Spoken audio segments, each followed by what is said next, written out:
안녕하세요. 저는 40대 주부입니다. 제가 이렇게 사연까지 보내게 된 이유는 최근에 정말 말도 안 되는 일을 경험해서입니다. 저는 사실 겁이 많아서 뉴스도 잘 안 봐요. 요즘 인터넷 기사만 봐도 아들이 아버지를 죽였다고 하질 않나, 10대가 초등학생을 유인해 부모에게 돈을 요구했다고 하질 않나, 듣기만 해도 너무 끔찍한 일이 많더라고요. 자식 키우면서 먹고 살기도 힘든데 그런 뉴스까지 보고 나면 하루 종일 마음이 좋지 않았습니다. 그런 뉴스를 보고 나면 세상에 믿을 사람이라고는 하나도 없는 것 같아 점점 더 외면하게 됐습니다. 그리고 저에게는 절대 일어나지 않을 일이라고 믿었죠. 그런데 세상에 절대라는 건 없더군요. 저도 믿는 도끼에 발등을 아주 세게 찍혔어요. 그 사건에 대해 말씀드리려면 먼저 저의 결혼 생활에 대해서 설명해 드려야겠네요. 저와 남편은 같은 직장에서 눈이 맞아 결혼했습니다. 사내 연애다 보니 조심할 만도 한데 둘이 너무 좋아서 티가 다 났나 봐요. 저희는 숨긴다고 숨겼는데 직장 동료들이 다 눈치채고 있었더라고요. 저와 남편은 2년 연애 끝에 결혼했습니다. 제 결혼 생활은 비교적 원만했습니다. 남편과 사이도 좋았고 시어머니도 굉장히 좋으신 분이세요. 제 주변 친구들을 보면 시어머니와 고부 갈등 때문에 남편과 이혼까지 고민할 정도로 힘들어하는 친구들이 많았는데 저는 그 반대였습니다. 남편과 다투다 화가 나서 내가 어쩌다 이런 인간이랑 결혼했나 싶다가도 천사처럼 마음씨 고운 시어머니를 뵙고 나면 남편을 미워했던 마음이 눈우뚝 사라지곤 했어요. 결혼 초기에 이런 일도 있었습니다. 제가 아이를 낳고 육아휴직을 써서 집에서 아이를 돌보고 있었어요. 저도 첫 아이라 하루하루가 매일 고단하고 힘들었죠. 친정도 멀어서 도움받을 수도 없고 너무 막막하기만 했습니다. 그런데 시어머니가 먼저 나서서 육아를 도와주셨어요. 주변에서 아이를 낳은 사람들 말을 듣다 보면 시어머니가 산후조리를 해주거나 아이를 봐주면 더 불편하고 힘들다고 하는데 저는 불편한 게 하나도 없었어요. 오히려 아침마다 시어머니가 빨리 오시기만을 바랬습니다. 시어머니는 저를 정말 딸처럼 대해주셨거든요. 아침에 오시면 밤새 아이 젖먹이느라 자지 못한 저를 무조건 자게 해주셨어요. 그리고 제가 자는 동안 아이를 보시면서 제가 먹을 밥까지 차려주셨습니다. 거기다가 제가 아이가 울기라도 하면 전전긍긍하며 어쩔 줄 몰라 했는데 그럴 때마다 시어머니는 항상 저를 먼저 생각해 주셨어요. 아기야 원래 우는 거밖에 할 줄 몰라. 배고프면 밥 주고 쉬하면 기저귀 갈아주면 되는 거야. 나는 우리 새아가 네가 더 걱정이다. 아이 걱정하느라 잠도 매일 설치고 잘 먹지도 못하고 내가 더 많이 도와줄 테니까 나 왔을 때만이라도 뭐 하려고 하지 말고 푹 쉬어. 저도 처음에는 그래도 시어머니시니 불편해서 오시면 잘 눕지도 못하고 맛있는 거라도 해드리려고 노력했어요. 그런데 그럴 때마다 시어머니는 이럴 필요 없다고 하시며 당신이 오시는 이유는 저를 쉬게 해주시려고 오는 거니 가만히 몸조리만 하라고 하셨습니다. 언제부턴가 저는 친정엄마와 있는 것보다 시어머니가 더 편했어요. 친정 부모님이 시골에서 한 번씩 올라오시면 제가 애 키우는 거 가지고 덥게 입혔네, 춥게 입혔네 잔소리만 하시다 가셨는데요. 시어머니는 항상 저를 배려해 주시면서 하나하나 차분하게 가르쳐 주셨거든요. 그러던 어느 날 하루는 남편이 친구들을 만나고 온다고 나갔는데 새벽까지 들어오지를 않았어요. 워낙 술을 좋아하던 사람이라 그런 일이 잦았습니다. 아이가 태어나고 나서는 저도 너무 힘들어서 남편이 술을 먹고 들어올 때마다 다퉜어요. 남편은 싸울 때마다 절대 다시는 안 그런다고 저와 약속했죠. 그런데 그날은 술을 얼마나 마셨는지 택시를 타놓고 집이 어딘지도 모르고 길거리를 헤매고 있나 보더군요. 기사 아저씨께서 전화가 와서 집 주소를 물어보셨어요. 이런 일이 처음이 아니에요. 저와 약속하고도 남편은 너무 쉽게 어겼어요. 남편이 술 먹고 집에 늦게 들어오는 일로 몇 번 제가 시어머니에게 하소연을 했더니 시어머니께서 같이 속상해하시며 저에게 말씀하신 게 있어요. 남편이 한 번만 더 술에 취해 집을 못 찾아오면 그때는 택시기사에게 시댁 주소를 알려주라고 하셨어요. 시어머님이 나서서 아주 혼주를 내주시겠다고요. 저는 고민 끝에 어머님이 말씀하신 대로 택시기사에게 시댁 주소를 알려줬습니다. 그리고 시어머니에게 전화를 드렸어요.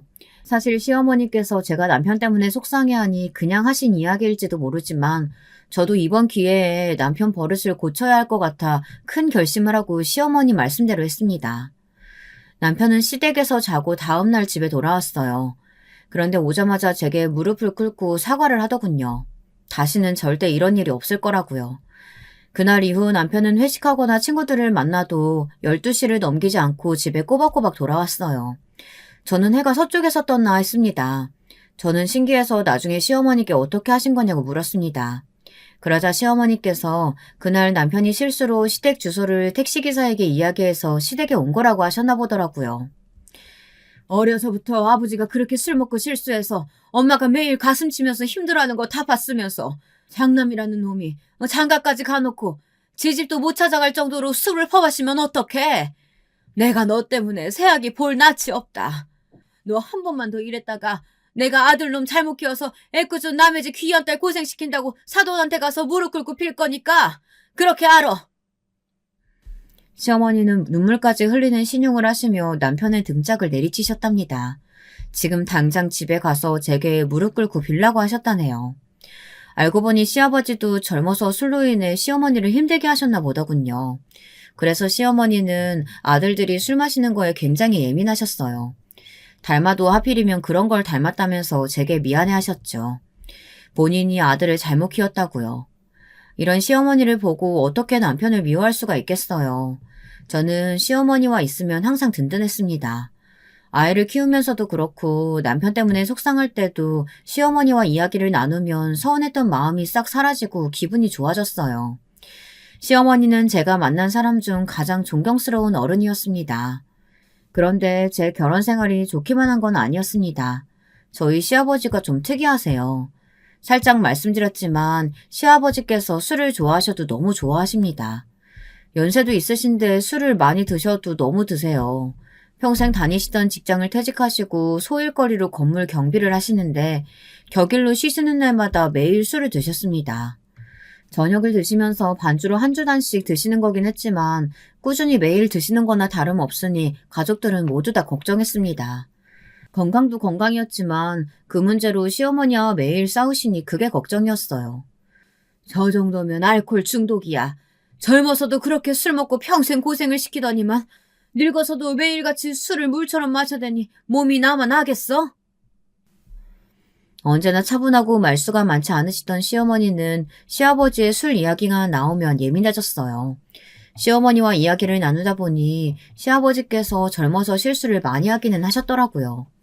술을 전혀 자제를 못해서 한번 술을 먹기 시작하면 밤새서 드셨답니다.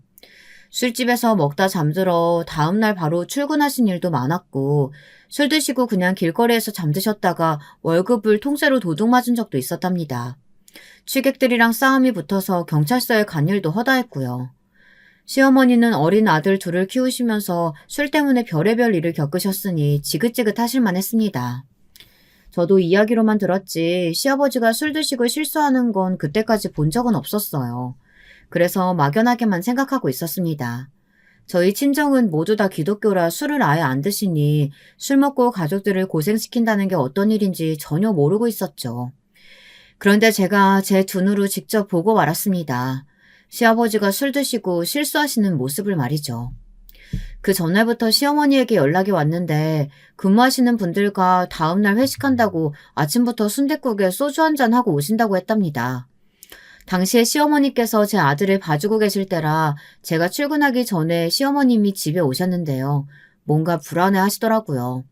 평소와 달리 안절부절 못하시고요. 저는 출근 준비로 바쁜 와중에도 시어머니가 걱정돼서 무슨 일 있으시냐고 여쭙습니다. 그러자 시어머니가 머뭇거리시다가 말씀하시더군요. 내가 너희 시아버지랑 내년이면 45주년 아니니 그 인간 술 먹기 전에 신나서 까부면 꼭 사고를 치거든. 근데 어제부터 사람이 기분이 좋은 게 아무래도 걱정돼서 말이야. 아이고, 내가 출근하는 애 붙잡고 괜히 쓸데없는 소리를 했네. 신경 쓰지 말고 우리 며느리 얼른 출근해라. 저는 시어머니를 애써 안심시키고 집을 나섰습니다. 시아버지 연세가 조금 있으면 칠순인데 설마 아직도 자제력 없이 술을 드시겠나 싶었죠. 그런데 시어머니의 촉이 맞았습니다. 시아버지는 자제력이라고는 없는 분이었어요. 시어머니 말대로 정말 알코올 중독, 알코올에 많이 의지하고 계신 것 같았습니다. 그날 점심시간에 어머니에게서 연락이 왔는데 아침부터 아버님이 4~5시간 동안 아예 연락이 안 됐답니다. 시어머님은 걱정이 이만저만이 아니셨어요. 분명히 어디서 술 먹고 쓰러지거나 뻗어 있는 거라고요.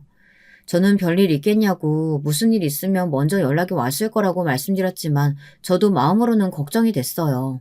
상식적으로 순댓국에 술을 먹는데 4~5시간이나 먹지는 않을 테니까요. 시어머니가 계속 시아버지와 연락이 안 된다고 걱정하셔서 저는 일하는 중간중간 시아버지에게 연락을 드렸어요. 정말 전화를 안 받으시더군요. 그러다가 제가 퇴근할 때가 돼서야 연락이 됐어요. 전화를 받은 건 아버님이 아니었습니다. 생전 처음 들어보는 동네 지구대의 경찰이라고 하더군요. 저는 남편과 함께 지구대로 갔습니다. 시어머님은 저희 아들을 봐주고 계셨으니까요. 지구대에 도착해 들어갔을 때 저는 너무 놀라서 눈을 어디다 둬야 할지 모르겠더군요.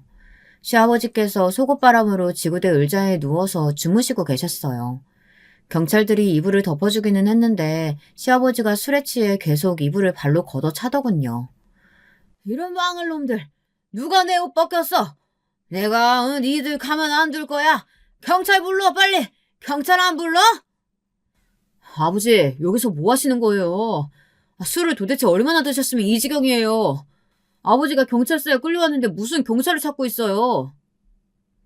시아버지의 모습을 보자마자 남편은 언성을 높였습니다. 지구대에 있던 경찰들이 남편을 말렸어요. 경찰들 말이 시아버지는 길거리에서 옷을 벗고 비틀거리며 돌아다녔대요. 춤도 추고 노래도 부르고요. 결국은 노상방뇨를 하다가 주변 가게에 신고를 받고 지구대에 끌려오셨답니다. 옷은 어디다 벗어뒀는지 찾을 수가 없었대요.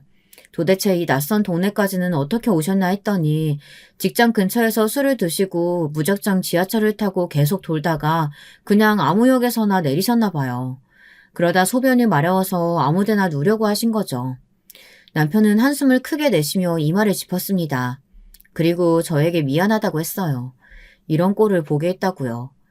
저는 남편의 손을 잡아주었습니다. 그리고 우선 시아버지를 모시고 집으로 돌아가자고 했어요. 얼른 술이 깨셔야 할 것 같아서요. 그런데 집에 돌아가는 차 안에서도 시아버지는 난리가 아니었습니다. 남편이 근처에서 사온 옷이 마음에 안 든다며 자꾸만 벗으려고 하셨어요. 그리고 저와 남편이 무슨 말만 하면 자꾸 욕을 하셨어요. 내가 누군지 알아? 내가 비록 지금은 경비 일하지만 옛날에는 회사에서 이 부장으로 날렸던 사람이야. 그때는 다들 쫄아서 말도 못 걸더니만 이제 내가 아주 호구로 보이나 보지? 시아버지는 직장에서 무슨 안 좋은 일이 있으셨는지 연신 화를 내셨어요. 아무래도 연세 드셔서 젊은 사람들에게 인사도 해야 하고 청소도 해야 하는 경비 일이 많이 힘드신 것 같았습니다. 그날 시댁에 시아버지를 모시고 돌아오는데 마음이 무거웠습니다. 아들을 데리고 시댁에서 나오는데 시어머니가 따라 나오시더니 우물쭈물 하시더라고요. 저는 시어머니의 표정을 보자마자 시어머니가 무슨 소리를 하실지 알겠더군요. 시어머니는 제가 시아버지의 못 볼 꼴을 본 게 마음이 쓰이셨던 것 같아요. 저는 시어머니를 안아드렸습니다. 저는 오늘 하루 본 일이지만 시어머니는 이런 일을 40년 동안 무수히 겪으셨다고 하니 지금까지 얼마나 고생하셨을지 알겠더라고요. 같은 여자로서 시어머니가 너무 안쓰러웠습니다. 특별한 말을 하지 않아도 서로 안고 있으니 마음이 통하는 것 같았습니다.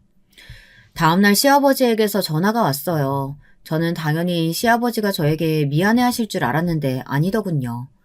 시아버지는 아주 당당했습니다. 당당한 정도가 아니라 아주 뻔뻔했어요. 아이고, 내가 어제 기분이 좋아서 술을 좀 마셨더니 우리 며느리 앞에서 추태를 부렸네. 근데 남자가 원래 술 먹다 보면 경찰서도 가고 쌈박질도 하고 그러는 거지 뭐. 착한 우리 며느리가 좀 이해 좀 해줘라. 저는 기가 막혔습니다. 지금 보니 평생 시아버지는 저렇게 사신 거예요. 매일 시어머니에게 못 볼 꼴을 보이고 추태를 벌여놓고 다음 날이면 항상 아무 일 없다는 듯 대수롭지 않게 구신 거죠. 저는 시아버지의 태도에 욱했습니다. 아무리 잘 기억이 나지 않는다고 해도 본인이 저지른 짓이 버젓이 있는데 어떻게 저렇게 태연하게 굴 수 있는지 이해가 되지 않았습니다. 아버님, 이건 그냥 넘어갈 일이 아니에요. 어머니한테 사과하셨어요? 어머님이 어제 하루 종일 얼마나 걱정하셨는데요. 어제 일은 그냥 술 좀 먹었다고 일어난 일이 아니에요. 이제 연세도 있으신데 다신 그렇게 드지 마세요. 저는 최대한 목소리에 힘을 주고 시아버지에게 말했지만 시아버지는 듣는 둥 마는 둥 하시더니 저더러 잔소리도 할 줄 아느냐고 농담으로 들으셨습니다. 그제야 지금까지 시어머니가 저에게 시아버지에 대해 하셨던 말들이 파노라마처럼 스쳐 지나가며 시어머니의 심경이 이해가 되더군요. 시아버지에 비하면 남편이 회식하고 새벽에 들어오는 일은 애교에 불과했어요. 그러던 어느 날이었습니다. 저와 시어머니가 함께 아이를 데리고 키즈카페에 갔는데 시어머니가 어딘가 좀 이상하더라고요. 아이를 안고 걸어오시는데 한쪽 다리가 축 늘어진 것처럼 이상하게 걸으셨어요. 저는 왜 그러시냐고 어디가 불편하시냐고 물었죠. 그런데 시어머니 말씀이 최근에 자꾸 몸이 처지는 느낌이 드신대요. 아침에 일어나기도 좀 힘들고 걷다 보면 몸이 앞으로 쏠려서 넘어질 것 같을 때도 있고요. 저는 아무래도 걱정이 됐습니다. 평소에 어디가 아프다는 말을 잘 하지 않은 분이신데 몸이 여기저기가 힘이 없이 축 늘어진다고 하셨어요. 제가 보기에도 전과는 달라 보이셨습니다. 시어머니는 계속 괜찮다고 하셨지만 저는 바로 시어머니를 모시고 병원에 갔어요. 그런데 병원에서 믿지 못할 이야기를 듣고 말았습니다. 시어머니께서 파킨슨 병 판정을 받은 거예요. 다행히 초기에 발견해서 치료하면 좋아질 거라고 했습니다. 약물 치료도 해보고 좋아지지 않으면 수술 치료도 있으니 의사는 걱정하지 말라고 했어요. 그 말을 듣고 나니 저와 시어머니는 안도했습니다. 그런데 예상한 것보다 판정을 받은 이후 몇 년 동안 응급실에도 여러 번 실려갈 정도로 심각한 상황도 겪어야 했어요. 수술도 받았지만 기대했던 것만큼 증세가 호전되지는 않았습니다. 그리고 무엇보다 가장 힘들었던 건 언제나 씩씩하게 견뎌내시던 시어머니께서 달라지셨다는 거예요. 수술할 때까지만 해도 꼭 병을 이겨내겠다고 말씀하시던 분이 수술 이후에도 달라지지 않자 언젠가부터는 말을 잘 하지 않으셨어요. 물어도 대답도 잘 안 하시고요. 병원에서는 파킨슨병의 증상 중 하나로 말하기가 힘들어지신 거라고 했지만 가족들 입장에서 너무 속상하기만 했습니다. 가족들은 시어머니 앞에서 티를 안 내려고 노력했지만 모두 다 시어머니에게 많이 의지하고 있었던 터라 시어머니의 병증이 깊어질수록 다들 많이 힘들어했어요. 특히나 시아버지께서 많이 힘들어하셨습니다. 이게 다 당신 때문이라면서 견디기 힘들어하셨죠. 그토록 좋아하시던 술까지 끊으셨어요. 이게 다 나 때문이야. 당신이 평생 나 때문에 마음고생하느라 몸도 망가진 거라고. 시아버지는 지난날을 후회하셨어요. 이럴 줄 알았다면 시어머니 말대로 젊고 건강했을 때 술도 좀 끊고 시어머니와 더 많은 시간을 보냈어야 한다고요. 두 아들들에게도 당부하셨습니다. 인생은 어떻게 될지 모르니 나중에 후회할 일은 하지 말라고요. 시어머니는 씩씩하게 치료를 잘 받으셨어요. 가족들은 일말의 기대감을 안고 시어머니가 좋아지기를 바랬습니다. 그러던 와중에 좋은 일도 생겼어요. 시동생이 결혼했습니다. 오랜 연애를 하고도 결혼 생각이 전혀 없었던 시동생이 갑자기 무슨 바람이 불었는지 결혼을 결심했더군요. 아무래도 시어머니가 매일같이 이야기하시던 소원을 들어드리려고 결혼을 결심한 것 같았습니다. 시어머니가 파킨슨병 판정을 받으셨을 때 시동생에게 부탁하셨거든요. 엄마 몸 굳어서 휠체어 타기 전에 우리 막내 결혼식은 혼자 꼭 걸어서 들어가고 싶어. 엄마는 무슨 그런 소리를 해. 엄마가 휠체어를 왜 타? 엄마 다시 금방 건강해질 거니까 다시는 그런 소리 하지 마요.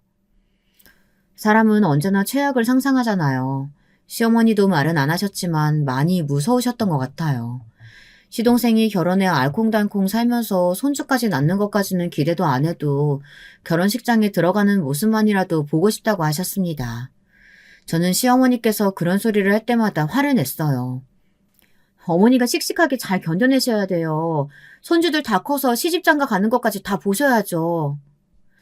그래도 그런 시어머니의 마음이 통했는지 시동생은 곧바로 식을 올렸습니다.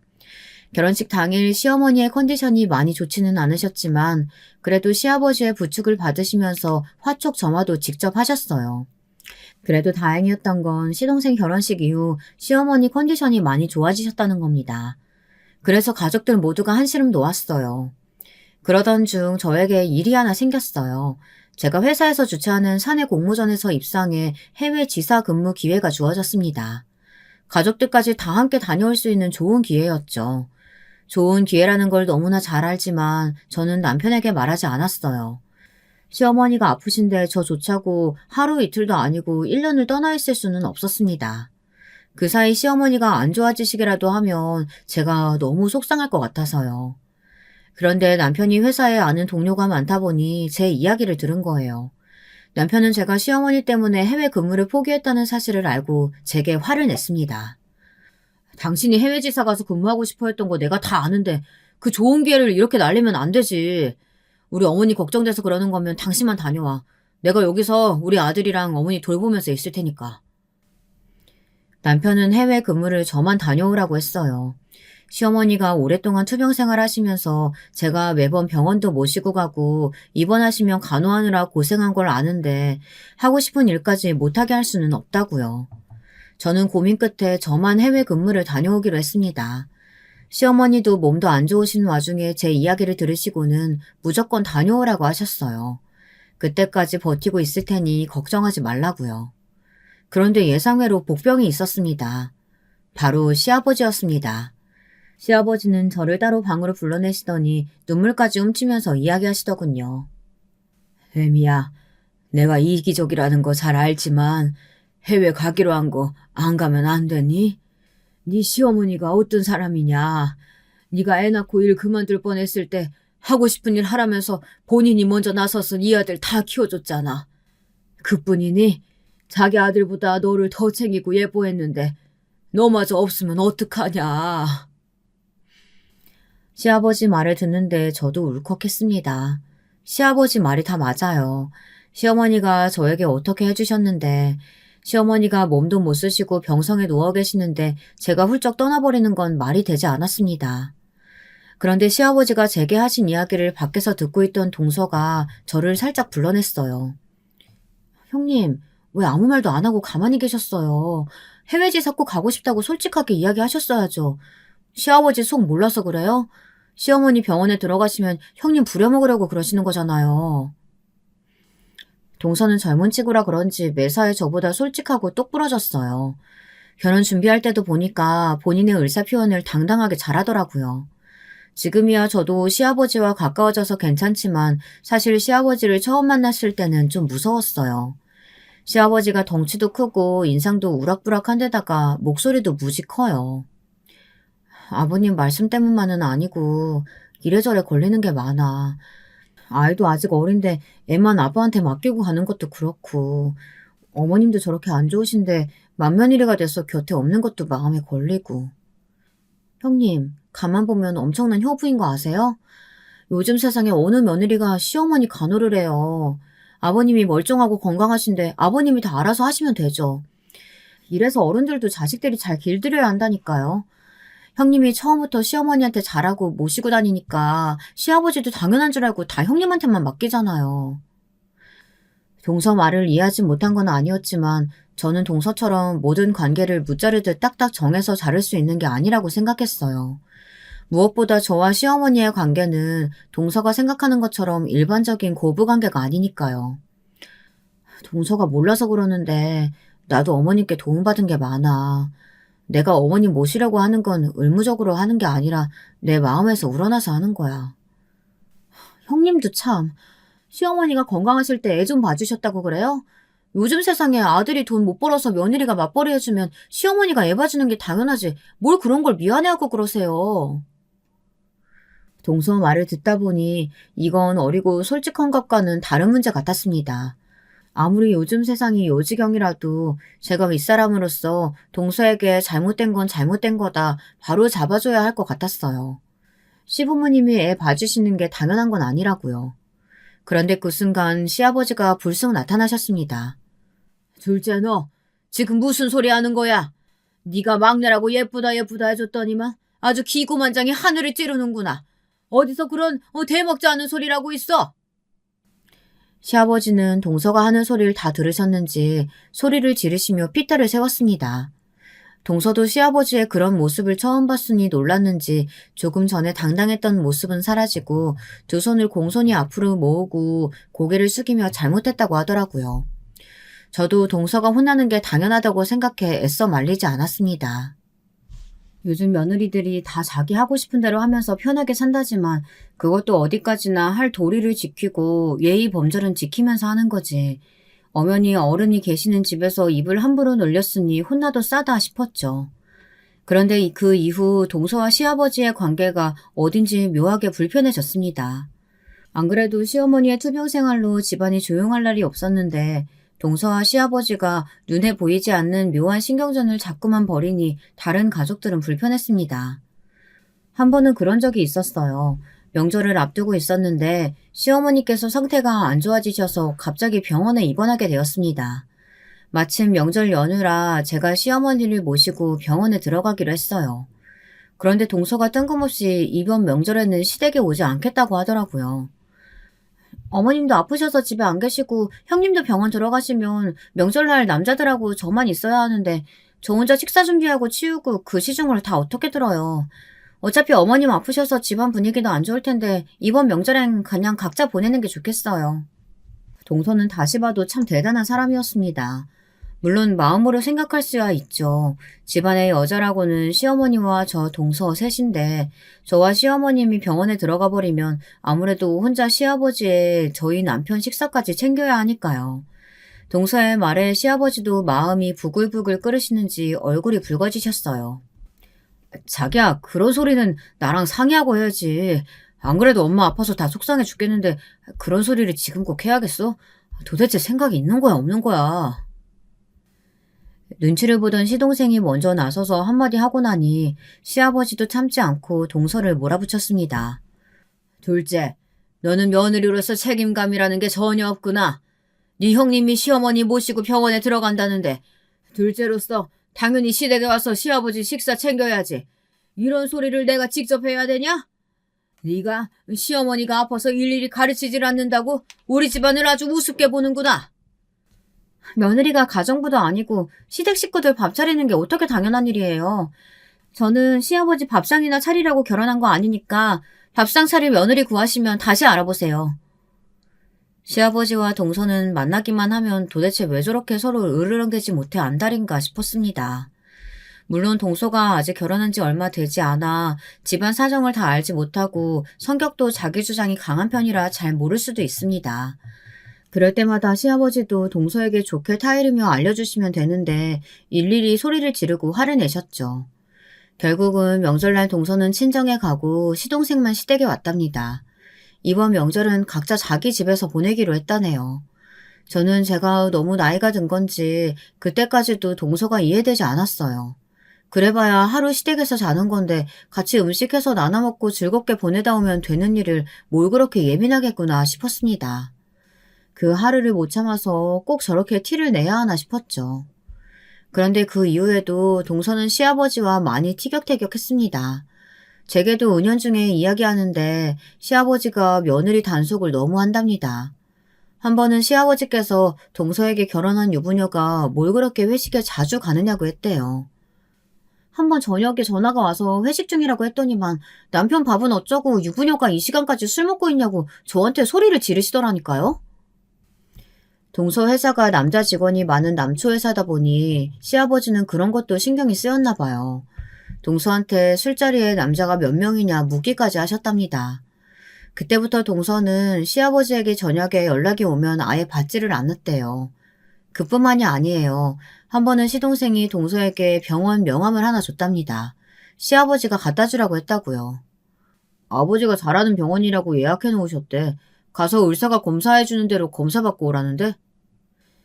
동서는 무슨 검사인 줄도 모르고 시동생이 건넨 명함에 적힌 병원에 갔답니다.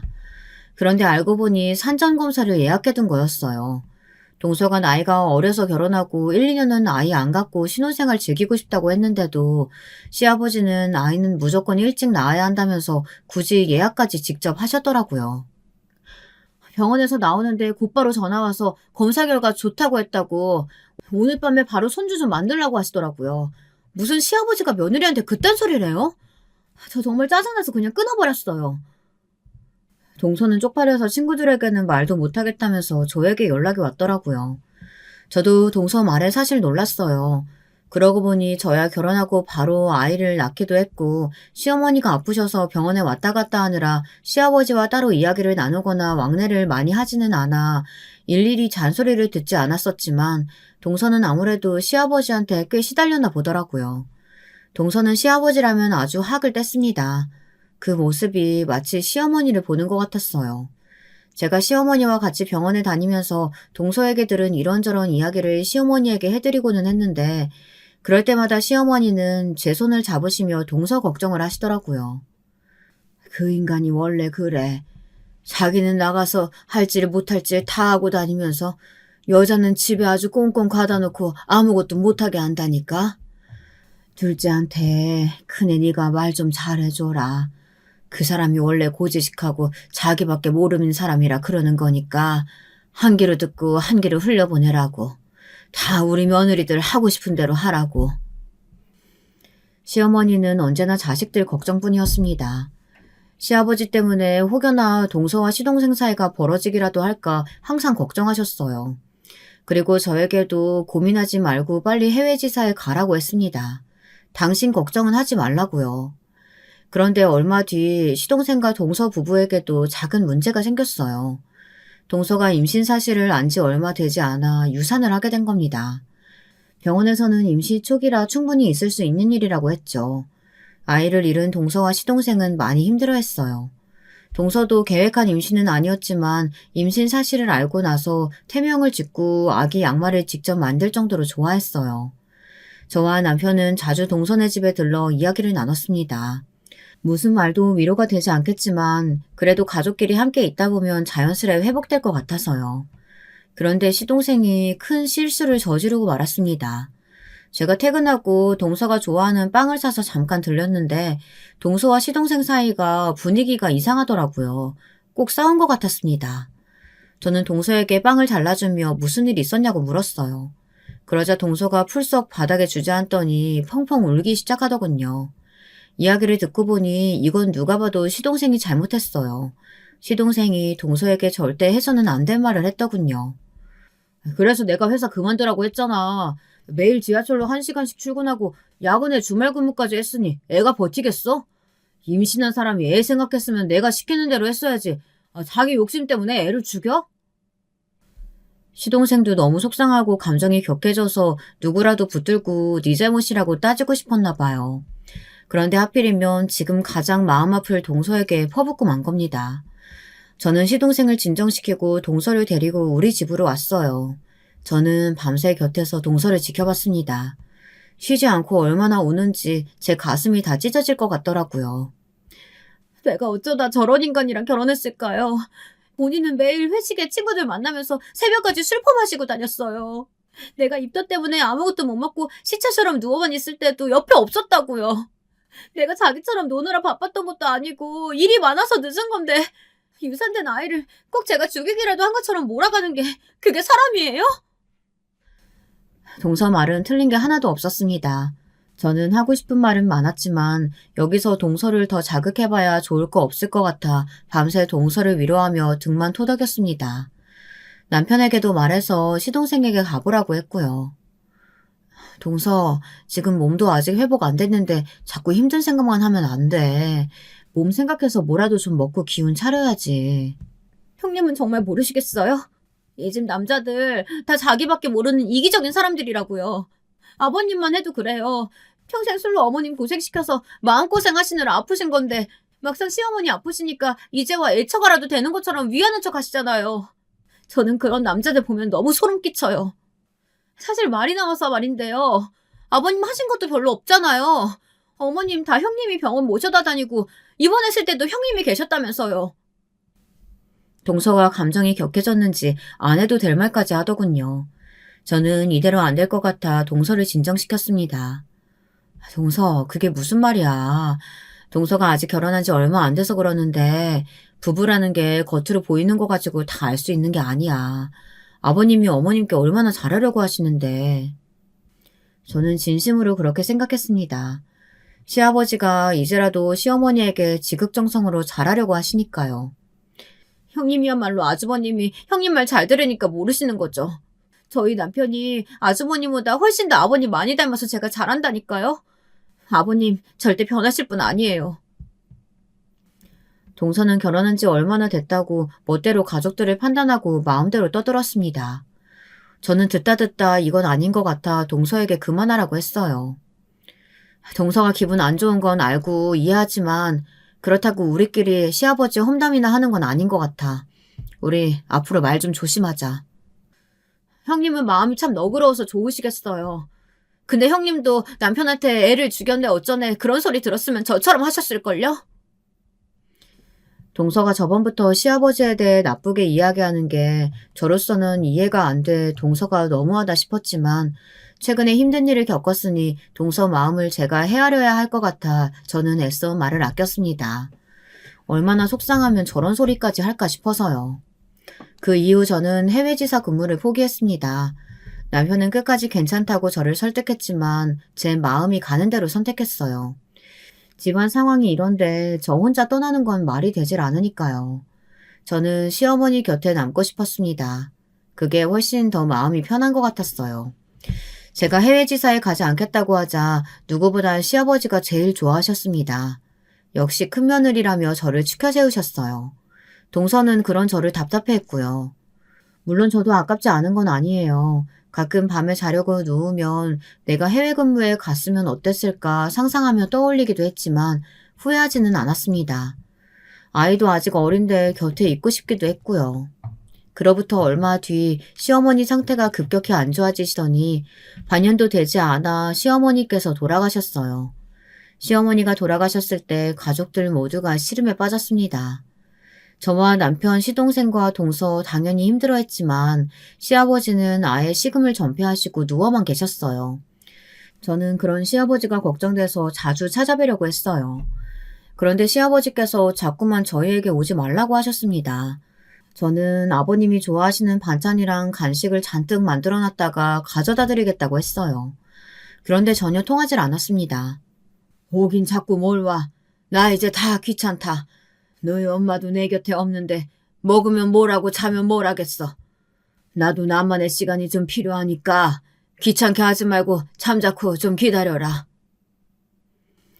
시아버지가 제게까지 소리 지르는 건 처음이라 저도 더는 시아버지에게 연락드리지 않았어요. 시아버지께서 혼자 있고 싶다고 하신 말씀이 진심인 것 같아 그 뜻을 존중해드려야 할 것 같았습니다. 그렇게 시간이 흘러 시어머니의 49제가 돌아오고 있었습니다. 저는 시아버지께서 어떻게 하실 생각인가 싶어 남편과 상의하고 연락을 드렸어요. 그런데 계속 전화를 안 받으시더군요. 동서와 시동생도 며칠 동안 연락했는데 바쁜지 연락이 안 됐어요. 메시지를 보내도 읽지 않았고요. 그러다가 아무래도 걱정돼서 시댁에 한번 들렸습니다. 시아버지께서 절대 오지 말라고 하셨지만 그래도 식사라도 하고 계신지 걱정돼서 안 되겠더군요. 시댁은 1층으로 된 오래된 부엌이에요. 앞에 작은 텃밭이랑 주차장이 있고 그 옆에 작은 창고가 있었습니다. 오랜만에 왔는데 시아버지도 안 계시고 집이 조용하더군요. 시어머니 돌아가시고 집에 찾아온 사람도 없는지 주방이고 화장실이고 집안이 썰렁했어요. 저는 자연스럽게 여기저기 다니며 청소를 하고 있었습니다. 그런데 자꾸만 이상한 소리가 들렸어요. 처음엔 마당에서 들리는 바람소리인가 싶어 신경을 안 쓰고 있었는데 청소기를 돌리기 시작하니 밖에서 들리는 소리가 크게 들리더군요. 누가 여기요 하며 부르는 소리 같았어요. 저는 이상해서 곧바로 청소기를 끄고 바로 마당으로 나갔습니다. 잠시 조용해졌길래 저는 누구 있어요? 라고 소리를 질렀죠. 그런데 그때였습니다. 믿기지 않는 일이 벌어졌어요. 거기 누구 없어요? 창고에 갇혀있어요. 제발 좀 살려주세요. 이건 분명 동서의 목소리였습니다. 저는 놀라서 창고로 달려갔어요. 창고에 자물쇠가 밖에서 굳게 잠겨 도무지 열리지가 않더군요. 동서, 설마 그 안에 있는 거야? 나야, 나. 괜찮아? 문이 잠겨 있어서 그런데 지금 금방 열어줄게. 제 목소리가 들리자마자 안에서 흐느껴 우는 소리가 들렸습니다. 동서가 형님 저를 부르며 제발 꺼내달라고 애원했어요. 그 목소리가 얼마나 애달픈지 저까지도 눈물 나더군요. 저는 옆에 보이는 돌멩이를 들고 와 자물쇠를 쿵쿵 내리찍었습니다. 한참을 내리찍고 나서야 자물쇠가 열렸어요. 동서, 괜찮아? 이게 다 무슨 일이야? 저는 문이 열리자마자 안에 들어가 동서 상태부터 확인했습니다. 도대체 그 안에 얼마나 있었던 건지 얼굴이 말이 아니더군요. 저는 입고 있던 겉옷을 벗어 입혀주고 동서를 데리고 밖으로 나왔어요. 제가 동서를 데리고 시댁 안으로 들어가려고 하자 동서가 노발대발 난리를 쳤습니다. 저 안에는 절대 안 들어간다고요. 언제나 씩씩했던 동서가 도대체 왜 이러나 싶었습니다. 저는 우선 급한 대로 동서를 데리고 주차장에 세워둔 제 차에 태웠어요. 히터를 켜고 몸부터 녹였습니다. 잠시 뒤 정신을 차린 동서가 말을 하는데 저는 경악을 금치 못했어요. 동서를 시댁 창고에 가둬둔 사람이 다름 아닌 시아버지랍니다. 그 노친애 완전 미쳤어요. 정신병자가 따로 없다니까요. 제 뒤에서 다짜고짜 머리를 내리치더니 눈 떠보니까 저 창고 안이었어요. 그게 무슨 소리야. 시아버지가 동서 머리를 때린 것도 모자라서 창고에 감금했단 소리야? 저는 놀라 입을 다물지 못했습니다. 애써 감정을 추스리며 동서가 차분히 말을 하는데 기가 막히더라고요. 글쎄 얼마 전 아기를 잃은 일로 시동생과 결국 다투다 결국에는 이혼 이야기가 나왔대요. 동서는 이미 마음을 먹었답니다. 그래도 명색이 부부인데 함께 겪은 아픔을 극복하고 서로 위로할 생각은 안 하고 자꾸만 동서 탓만 하는 시동생과는 더는 못 살겠다고요. 그런데 시동생은 절대 이혼은 못한다고 했답니다. 자기 인생에 이혼이라는 실패는 없다고요. 동서가 시동생과 말이 통하질 않자 더는 안 되겠다 싶었는지 짐을 쌌답니다. 시동생이 없을 때 친정으로 가버리려고요. 그런데 마침 동서와 시동생 상황을 들으신 시아버지가 집으로 찾아오셨답니다. 그것도 끊었던 술까지 먹고 말이죠. 둘째야, 네가 힘든 거 내가 왜 모르겠니? 하지만 그렇다고 절대 이혼이 답이 아니야. 네 남편 능력 있어, 인물 좋아. 어디 하나 빠지는 거 없는데 네가 어디 가서 또 그런 남자를 만나? 시아버지는 애써 타이르는 듯 싶었지만 또 동서의 심기를 건드린 거죠. 동서는 시아버지의 만류에도 자리를 박차고 일어났답니다. 제발 그만 좀 하세요. 저는 무슨 일 있어도 아버님 아들이랑 이혼할 거니까 그런 줄 아세요. 동서가 자리에서 일어나려던 그때 시아버지가 험악한 표정으로 다가와 뭔가 딱딱한 물건으로 머리를 쳤답니다. 충격은 거기서 끝이 아니었어요.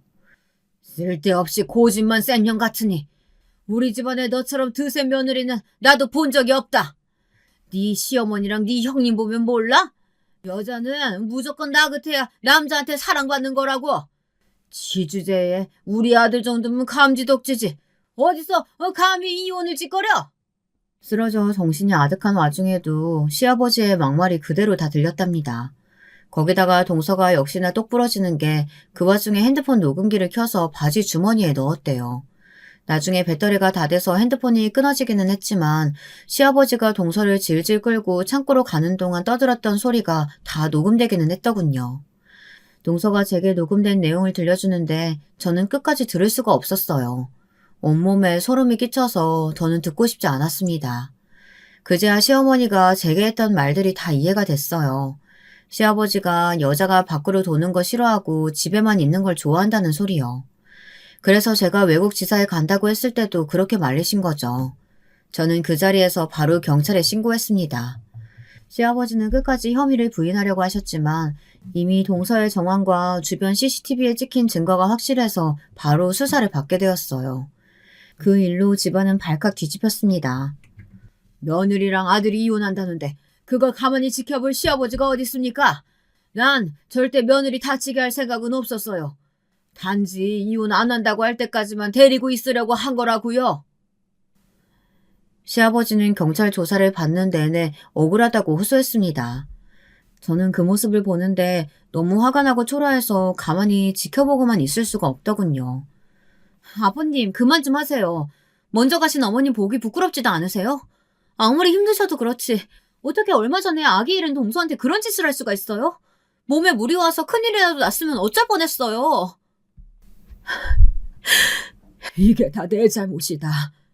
내가 평생 네 엄마 고생시키고 아프게 만들어서 이 애비가 평생 네 엄마 없이 혼자 살 생각하니 무서워서 나도 모르게 그만. 내 아들까지 이혼남으로 혼자 살게 둘 수는 없었어. 시아버지는 시어머니가 돌아가신 충격이 크긴 컸나 봐요. 눈물까지 쏟으며 말까지 횡설수설했어요.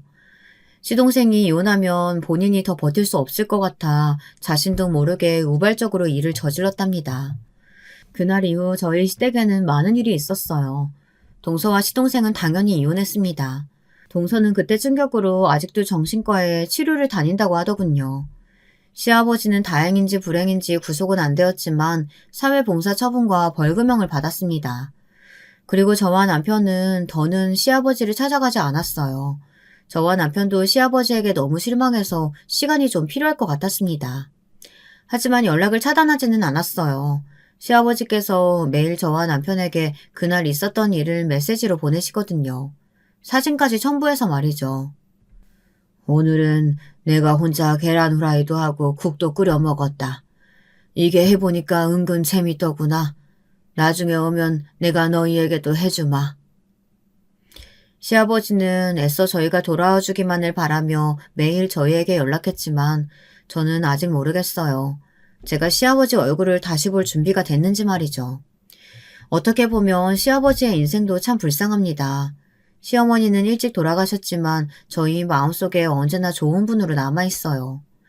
하지만 시아버지는 누구에게도 좋은 사람으로 기억되지 못할 것 같습니다. 그처럼 불쌍한 인생이 어디 있겠습니까?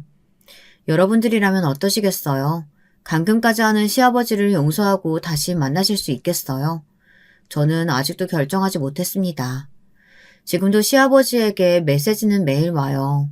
여러분의 의견 댓글로 남겨주시면 남편과 함께 읽어보고 참고하겠습니다. 끝까지 제 사연 들어주셔서 감사해요. 여러분의 가정에는 언제나 좋은 일만 있으시길 바라겠습니다. 여러분, 두 번째 사연 시작하기 전에 좋아요, 구독 꼭 눌러주실 거죠? 그럼 두 번째 사연 바로 시작합니다. 안녕하세요. 저는 이혼 가정에서 자라난 경우인데요. 부모님께서 이혼을 하시면 자식은 양쪽으로 갈라지거나 혹은 엄마 쪽을 따라가는 확률이 높다고 하더라고요. 그런데 저는 부모님의 이혼으로 인해 편부 가정에서 자라난 사람입니다. 더 어렸을 때는 솔직히 기억이 가물가물하고 제가 7살 때 부모님께서 심각하게 싸우셨던 모습은 똑똑하게 기억에 남아있어요. 어린 마음에도 이거 뭔가 큰일 난 것 같다고 느꼈던 그 당시의 심정마저도 생생하게 남아있습니다. 제가 나이가 두 자릿수가 되었던 10살, 초등학교 3학년 때 부모님께서 끝내 이혼을 하셨습니다. 이혼 후에 엄마께서 집을 떠나셨고 저는 그대로 남겨져서 아버지와 오빠랑 셋이서 살게 되었어요. 저는 어렸을 때 같은 여자라서 그런 건지 아버지보다는 엄마가 더 가깝고 편하게 느껴졌었는데 왜 이혼 후에 엄마가 아닌 아버지랑 살아야 했던 것인지 그 이유조차 몰랐어요. 엄마께서는 멀리 떠날 거라서 앞으로 보기 힘들 거다라는 식으로 오빠랑 저한테 설명만 남기신 뒤에 떠나셨습니다. 초등학교 3학년 슬슬 학교에서도 이성 친구들을 의식하게 되었던 한창의 성장기에 부모님의 이혼을 겪으려니까 진짜 미치겠더라고요. 다른 친구들은 멀쩡하게 다 있는 부모님을 왜 나만 똑바로 가질 수 없는 것인지 하는 원망을 매일마다 했었습니다. 이혼 가정인 것이 창피하기도 하였고요. 친구들에게 부모님의 이혼 사실을 들키지 않으려고 항상 신경 쓰면서 안간힘을 썼었어요. 엄마께서 집에 늘 계신 것처럼 말도 꾸며냈었죠. 아버지께서는 탄탄한 회사에 재직 중이셨기 때문에 사는 형편은 솔직히 나쁘지 않았었습니다. 그런데 아주 큰 문제가 하나 있었는데요. 그건 바로 아버지께서 꼴랑 2명 있는 당신의 자식들 중에서 오빠만 아끼셨다는 거예요. 집에 든든한 아들 녀석 하나만 있어도 일할 만 나지. 아버지께서는 꼭 말씀을 그런 식으로 하셨어요. 오빠한테는 때로는 엄하게 때로는 너그럽게 대해주셨던 아버지셨지만 저한테는 한결같이 식충이 식모를 대하는 것처럼 구셨어요. 아직 집안일을 본격적으로 다 도맡지 못했던 나이였을 때는 쓸모없이 집에서 밥만 축내는 식충이로 여기셨고 그 이후에 제가 좀 더 자란 후에는 온갖 집안일을 다 해내야만 하는 식모로 부려먹으셨습니다. 저는 엄마 대신도 아니었고 그냥 아버지의 딸이었을 뿐인데 오빠와는 다른 취급을 받는 것이 억울했어요. 저한테는 밥 차려라, 설거지해라, 주로 이런 말씀을 자주 하셨는데, 오빠한테는 밖에서 사고 치지 마라, 공부 열심히 해라, 이런 말씀을 하셨던 것만 봐도 아버지께서 아들과 딸을 어떻게 달리 여기고 계신지 알만하였죠. 나는 왜 저녁 먹은 거 설거지도 해야 되고 빨래 마른 것도 혼자 다 개우다가 정리를 해놔야 돼? 이런 거 다 해봤자 잘했다고 수고했다고 칭찬 한마디 못 듣는데 나 이러고 있을 동안 오빠는 방에서 책만 펴고 있어도 열심히 공부한다고 아버지한테 칭찬 듣잖아. 누구는 공부 안 하고 싶다 그랬나? 진짜 별 사소한 것 가지고 오빠랑 나를 차별하시네. 오빠는 당연하게 다니는 입시학원을 저는 아버지께 간청해가면서 학원 하나만이라도 다니고 싶다며 말을 따로 꺼내야 했어요. 그렇게 함으로써 아버지께서 저의 간청을 들어주셨는가 하면 그렇지 않았답니다. 저 중학교 2학년 때였는데 아버지께서 저한테 발랑 까진 기집애라고 하시며 학원 같은 돈 나가는 소리 하지 말라고 하셨어요. 저는 학원에 다닐 자격이 없다고 하셨는데 도대체 그게 무슨 의미였는지 모르겠네요. 저는 학교에서 사고 친 적도 없었고 아버지 귀에 그 어떤 안 좋은 소리도 들어가게 한 적이 없었는데 왜 저를 발랑 까졌다고 여기시는 둥 그랬던 건지 이해할 수가 없었고 더 서러웠네요. 오빠가 일부러 아버지께 저에 대한 헛소리를 늘어놓으며 부녀 사이를 이간질했었다는 걸 알게 된 건 그로부터 시간이 좀 더 흐른 뒤였는데요. 오빠한테 미칠 듯한 분노를 느끼면서 모든 원망을 쏟아냈었는데 또 한편으로는 어쨌든 그래봤자 아버지께선 오빠만 편애했고 나는 덜 아픈 손가락인 건 변하지 않는 사실이란 생각이 들어서 마음이 차가워지기도 했었어요. 애초에 아버지께서 저를 아끼셨다면 오빠가 중간에서 제 얘기를 얼마나 안 좋게 전하든 그걸 귀담아 듣지 않으셨겠죠. 어쨌거나 저는 억울하게 문제 많은 중학생으로 이미지가 전락해서 아버지로부터 싸늘한 눈초리를 받아야만 했어요. 그러는 동안 오빠는 입시학원을 잘만 다녔고 그래도 성적 올리는 게 여의치가 않자 아버지께서는 오빠에게 과외도 붙여주셨습니다. 가장 취약한 과목 2개를 따로 과외를 받을 수 있게 해주셨던 것이죠. 무려 1대1 과외라서 장소는 당연히 저희 집이었고요. 오빠가 과외를 받을 때 제가 집에 마침 있으면 작은 간식상을 차려내야만 했습니다. 지금 생각해보니까 진짜 시녀가 따로 없었네요. 저는 중학교 3학년 때가 되어서야 아버지께 온갖 모진 소리 들어가면서 빌고 빈 끝에 학원을 다닐 수 있었습니다. 성적이란 숫자로 매겨지는 것이니까 객관적인 지표잖아요. 그걸 비교해보면 제가 오빠보다 더 나았거든요. 더군다나 저는 학원 한 군데 다니는 게 전부였지만 오빠는 학원에 과외까지 따로 받았던 걸 감안하면 제가 오빠보다 월등했던 것이죠. 그럼에도 저는 아버지로부터 칭찬 한 번을 들어본 적이 없었어요. 듣기만 해도 짜증스러웠던 그 아들 장남 타령 때문에 저는 기가 죽어갔습니다. 아버지께서 하셨던 말씀이 저는 어차피 나중에 시집가서 남의 집안 사람이 될 테지만 오빠는 우리 집에 대를 잇는 남자이기 때문에 엄연히 오빠 쪽에 더 투자를 하는 게 맞는 이치라고 하셨어요. 어떻게 자식을 둔 아버지가 그런 해괴한 발언을 하실 수가 있었는지 저는 투자할 명목과 가치가 떨어지는 딸이었습니다. 아버지나 오빠나 둘 다 남자인데 제가 집에서 얻어맞고 살지 않는 것에 그나마 감사해야 하는 건가 싶었네요. 아버지께서 남아선호 사상을 가지신 분이라는 것 외에도 저를 오빠보다 덜 아끼시는 데는 그만한 이유가 또 있었죠. 저건 어떻게 커갈수록 지 엄마랑 쏙 빼닮아가냐? 가끔은 소름이 훅 끼칠 정도네. 아버지께서는 제가 엄마랑 얼굴이 너무 닮았다는 걸 마음에 안 들어 하셨어요. 초등학교 때까지는 그렇게 티가 잘 안 났던 것 같은데 중학교에 입학하고 키가 확 자라면서부터는 진짜 제 스스로 봐도 엄마를 많이 닮았다는 걸 느낄 수 있었을 정도예요. 눈매랑 광대가 앞으로 튀어나온 거랑 윗입술만 도톰한 것까지 정말 엄마랑 저는 판박이었습니다. 오빠는 신기하리만치 아버지랑 얼굴에서 풍기는 분위기가 똑 닮았고요.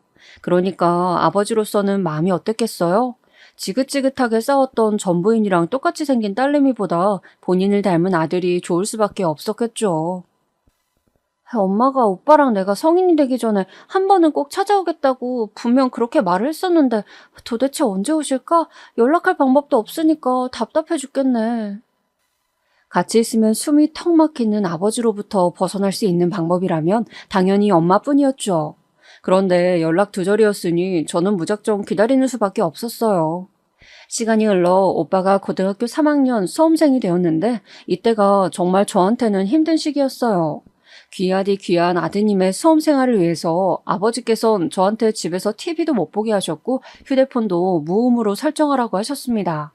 아버지께서 이렇게 어이없게 굴어도 오빠가 중재를 했다면 괜찮았을 텐데 자기가 받는 편애를 무척 즐기고 있던 인간이었기에 그건 턱도 없는 희망상이었죠. 오빠는 고3 수험생이라는 신분을 이용해 저를 그전보다 더욱 부려먹었습니다. 제가 어느 날은 오빠한테 과일 쟁반으로 머리를 한 대 얻어맞고 나서 너무 화가 뻗쳐서 대들었거든요. 그랬더니 오빠가 자기도 열이 받았는지 저한테 이런저런 소리를 다 해댔고 그러다가 자기 입으로 실토하게 되었던 거예요. 지금까지 아버지께 저에 대한 안 좋은 이야기를 지어내서 말씀드렸다는 것을요. 이때 그 사실을 처음 알게 된 저는 억울하고 화가 나서 미칠 지경이었어요. 두 번 다시 오빠라는 작자와는 상종하기도 싫었습니다. 그리고 아버지께 제가 왜 이토록 화가 났는지 다 말씀을 드렸죠. 그랬더니 아버지께서는 저를 보듬어 주거나 오빠를 혼내시긴커녕 한숨만 쉬시며 이런 소리를 하셨어요. 네 오빠가 짓궂은 마음에 장난으로 그래왔겠지. 그런데 그걸 가지고 지금 이렇게 바락바락 대들면서 따지는 거냐? 너는 애가 절대로 정신을 못 차리는구나. 네 오빠 공부해야 되는데 방해하지 말고 계속 이렇게 울고불고 난리를 치고 싶으면 밖에 나가서 혼자 소리라도 지르고 와. 그 순간 처절하게 깨달았어요. 아버지께서는 정말이지 저란 자식에 대해서는 일말의 정도 안 가지고 계시는 게 분명하다는 것을 말입니다.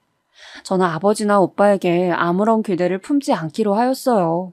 제가 대학을 가는 그 순간까지 그저 제 보호자 역할을 해주는 이들이라고 생각하기로 다짐하였습니다. 그렇게 마음을 먹고 나니까 서러움은 조금 줄어들더라고요. 아버지께서 그렇게 싸우고 돌며 위하셨던 귀한 아들, 제 오빠는 결국 원하던 대학교에 미끄러져서 재수를 하게 되었습니다. 솔직히 속으로 꼴 좋다고 생각했어요. 그런데 아버지께서 어느 날 저한테 네 오빠 재수 공부하는 거 뒷바라지 잘해라. 이렇게 말씀하시는 바람에 제가 할 말을 잃었습니다. 저도 고등학생이라 입시 공부에 한창인데 누굴 뒷바라지 한다는 건가요? 어차피 나는 네 대학 등록금을 내줄 생각이 없다. 대학 가고 싶으면 네가 알아서 네 능력껏 가든가 아니면 네 오빠 대학 입학 잘할 수 있도록 돕든가 선택해서 행동해. 네, 알겠어요. 기대도 안 했으니까 실망도 안 하겠습니다. 뭐야? 너 이거 말하는 꼬라지가 왜 이래? 이제는 그런 것도 꼬투리를 잡으세요? 엄마가 어디 있는지는 알려주세요. 저 성인 되기 전에 찾아오겠다고 하셨는데 아직까지도 소식이 없잖아요. 엄마 어디 있는지 모르시겠다는 건 거짓말이죠? 그냥 좀 알려주시면 안 돼요? 멀리 시골 가서 산다니까? 자기 남편이고 애들이고 다 징그럽다고 이제 이렇게 살고 싶지 않다면서 조용한 시골 가서 풀이나 뜯어먹고 살겠다던 게 바로 네 엄마야. 어디 산에 들어가서 사느라 세월 흐르는 것도 모르나 보지. 엄마에 대해서 여쭤볼 때마다 아버지께서는 한결같이 먼 시골에서 생활 중이라고 답변하셨어요. 실제로 엄마는 멀리 가서 살 거라고 하셨었고 이혼하시기 전에 언뜻 시골 이야기를 하시는 걸 제가 들었었기 때문에 이것에 의문을 품지는 않았습니다. 하지만 이혼 후에 단 한 번도 소식을 전해주지 않는 것이 의아했고 너무 슬펐어요. 오빠가 재수 끝에 대학에 입학을 할 때까지도 엄마의 소식은 없었습니다. 끝내 원하던 대학에는 입학하지 못했고 한 단계 아래급의 대학에 오빠는 들어갔어요. 자기 입으로는 여유롭게 들어갔다고 하던데 제 짐작으로는 그것도 아슬아슬했던 것 같아요. 그리고 저는 이악 물고 공부하다 죽을 기세로 열심히 해서 대학교에 장학금을 받고 들어갔습니다. 오빠보다 좋은 대학교였냐고요? 네, 당연하죠. 저는 떡잎부터가 오빠보다 공부머리가 좋았던 것을요. 외모는 제가 완전히 엄마 쪽을 닮았는데 묘하게도 두뇌는 아버지의 유전을 받았습니다. 문과보다 이과라는 점, 과학에 강하다는 점이 아버지랑 제가 동일했어요. 엄마는 저 어렸을 때도 종종 산문을 지으셨고 시집을 정기적으로 구입해 읽으셨는데 오빠가 문과 과목에 강하더라고요. 그러니 만약에 아버지께서 이런 것을 꿰뚫어 보시고 저한테 그놈의 투자라는 것을 해주셨다면 저는 날개를 달고 최고의 명문대까지 입학할 수 있었을 것 같아요. 지원도 거의 없었고 무조건 장학금 입학을 노리다 보니까 최고 명문대까지는 제가 갈 수 없었던 것이죠. 제가 대학 장학금 입학이라는 쾌거를 이룩한 후 아버지와 오빠 둘 다 입이 조개처럼 다물렸어요. 축하한다는 말도 제대로 안 해주는 두 사람을 보면서 역시 앞으로 내 인생에 두 사람을 배제해야겠다는 결심을 재차 마쳤습니다. 성인이니까 알아서 살아갈 작정이었죠. 대학을 입학하게 되면서 따로 나가 살게 되었고 저는 미련 없이 짐을 챙겼습니다. 그러면서 엄청난 사실을 알게 되었어요. 두고 나가는 것 하나 없이 제 소지품을 싹 다 챙기고픈 마음에 집안 여기저기를 싹 다 뒤졌거든요. 그때 안방 협탁 맨 아래 서랍의 바닥에서 발견하고 만 거예요. 이게 뭐야? 이건 엄마가 오빠랑 내 앞으로 보낸 편지들이잖아. 와, 그것들을 보는데 심장이 미친 것처럼 뛰었습니다. 어째서 오빠와 저의 눈을 피해 이 편지들이 아버지께만 전달될 수 있었는가 의아해하면서 몇 통의 편지들을 다 읽어가던 저는 또다시 분노에 휩싸이고 말았어요. 아버지는 물론이고 오빠까지 엄마의 편지가 존재한다는 것을 알고 있었던 겁니다. 내용을 보니까 오빠가 엄마 앞으로 편지를 써서 붙인 적이 있다는 것이 유추되었어요. 엄마의 편지는 총 6통이었죠. 오빠는 아버지의 전폭적인 지원과 지지를 받고 있었으니 굳이 먼 지역에서 새 인생을 살고 있다는 엄마가 필요하지 않았던 거예요. 무엇보다 아버지께서 엄마라면 치를 떠셨고요. 그래서 둘이 작당하에 엄마를 밀어내고 잘라냈던 거입니다. 저도 그 의견에 동의하는 것처럼 꾸며서 말이에요. 하지만 저는 내내 엄마가 궁금했고 보고 싶었거든요. 아버지와 오빠에게 변명할 기회조차 주고 싶지 않았던 저는 편지에 적힌 발송 주소로 혼자 찾아가 보았습니다. 생전 처음 가보는 지방의 동네였는데 제 예상과 달리 시골이 아니었어요. 다만 시골과 인접해 있는 도시였을 뿐이었죠. 제가 대뜸 나타나니까 엄마는 까무러칠 듯 놀랐습니다. 엄마는 한눈에 저를 알아보지 못하였지만 저는 당연하게도 엄마를 바로 알아보았어요. 그렇게 10년 만에 모녀 상봉이 이루어졌습니다. 엄마는 어렸던 저를 뒤로한 채 당신의 새로운 인생을 찾아서 떠났던 것을 너무 미안해하고 있었고 죄책감에 시달리며 살아왔다고 했어요. 저는 엄마에게 지난 이야기를 모두 들려드렸죠. 그것들 정말 미친놈들 아니니? 어떡해? 세상에, 지금까지 너한테 어쩜 그렇게 굴 수가 있었단 말이야. 엄마는 길길이 날뛰면서 화를 냈고 절대로 아버지와 오빠를 용서하지 않겠다고 하였습니다. 저는 오빠가 제 이야기를 아버지께 나쁘게 전했던 것을 돌려주기로 하였어요. 엄마에게 오빠 이야기를 가진 양념을 다 쳐서 최고로 나쁜 악마인 것처럼 전해주었거든요. 아예 없는 이야기를 꾸며낸 것은 아니었으니까 캥기지는 않았네요. 오히려 후련했죠. 엄마는 틈틈이 글을 쓰면서 지내고 있었고 6년 전에 어떤 분과 재혼을 한 상태였습니다. 저도 그날 바로 그분을 배웠는데 인상이 좋은 아저씨였어요. 그분에게는 딸 2명이 있었고 사별이란 아픔을 겪으신 후에 저희 엄마를 만나서 연애하다가 재혼까지 한 것이더라고요. 아저씨의 딸 2명은 저보다 나이가 많았고 큰 딸은 외국에 있다고 했어요. 그리고 작은 딸도 외국행을 준비하고 있다고 하더군요. 아저씨는 밭을 가꾸고 특수작물을 연구하는 일을 하시는 분이었는데 순박해 보이는 웃음 이면에는 여유로움이 풍겼습니다. 저희 아버지와는 인상이 완전히 반대였어요. 엄마는 제가 집을 떠나 혼자 살게 된 공간을 보고 싶다면서 저랑 같이 서울로 올라가겠다고 하셨죠. 그리고 함께 서울로 올라왔을 때 엄마는 저에게 놀라운 이야기를 들려주었어요. 재혼한 아저씨가 엄청난 갑부라는 사실이었습니다. 땅 부자에다가 건물도 2채 갖고 있다는 설명만 듣고도 저는 소스라치게 놀랐죠. 겉으로 봐서는 그냥 좋은 아파트에 사니까 적당히 누리고 사시는 것 같은 그런 정도로만 느껴졌었거든요. 엄마도 차림새가 수수해 보였고요. 그런데 엄청난 부자일 줄은 상상도 못했어요. 그럴 만한 사연이 있었어. 그이가 돈 문제 때문에 진통을 겪었거든. 중마고우한테도 뒤통수를 맞은 이후로는 마음의 문을 닫아버렸어. 절대로 그 누구한테도 돈 많고 잘 산다는 이야기 안 하고 살아. 그래서 우리 집이 여유롭다고 알고 있는 주변 사람들도 우리가 그만큼씩이나 돈이 많은 줄은 아무도 몰라. 엄마가 재혼한 아저씨는 돈 때문에 홍역을 단단히 치렀었대요. 그 이야기를 듣고 나니까 어째서 엄마와 아저씨가 가진 것에 비해 소탈한 듯한 느낌으로 사는지 이해할 수 있었죠. 그리고 엄마도 그렇지만 아저씨가 참 자유로운 영혼이었어요. 틀에 박힌 걸 싫어하였고 마음 가는 대로 사는 걸 좋아하는 스타일이시더군요. 바로 이런 부분이 엄마는 아버지와 본질적으로 맞지 않았기 때문에 늘 충돌하셨었나 봅니다. 엄마는 자유롭게 살고 싶은 욕심에 어렸던 저를 제대로 챙기지 못한 게 후회된다면서 이제라도 저를 뒷바라지 해주고 싶다고 하였어요. 집안에 재산이 많다는 것을 저에게 밝힌 것도 바로 그 때문이었죠. 아저씨는 저를 보자마자 친딸처럼 챙겨줘야겠다는 생각이 드셨대요. 그래서 엄마를 통해 저한테 집안 재산을 다 밝히고 앞으로 다 지원해주자는 뜻을 밝히셨던 거예요. 저는 제 친아버지한테서도 평생 못 받아본 애정을 생전 처음 본 엄마의 재혼 상대로부터 받게 된 것이 얼떨떨하기도 하였고 괜히 서름이 북받쳐서 눈물도 났어요. 엄마와 서울 나들이도 실컷 하면서 밀린 대화를 나누다 보니까 10년의 공백을 뛰어넘어서 금세 엄마가 엄청 가깝게 느껴졌어요. 그 이후로 저는 엄마와 아저씨의 지원을 받으면서 대학 생활을 하게 되었습니다. 저는 휴대폰에서 오빠의 번호는 아예 차단을 해놓았고 아버지로부터 연락이 왔을 때 앞으로 엄마와 살겠다고 제 뜻을 밝혀주었어요. 키워주고 먹여주고 입어주는 애를 모르는구나. 이거 아주 배은망덕하네. 아버지께서 분노하셔선 저에게 막 욕을 해대셨지만 저는 그저 씁쓸하게 웃고 말았습니다. 별로 상대하고 싶지도 않더라고요. 10년 동안 집에서 제가 실컷 받아본 것은 눈칫밥뿐이었고 온갖 집안일을 저 혼자 독박으로 도맡아 하였는데 무슨 은혜 타령인가요? 저는 제대로 된 용돈도 받아본 적이 없었어요.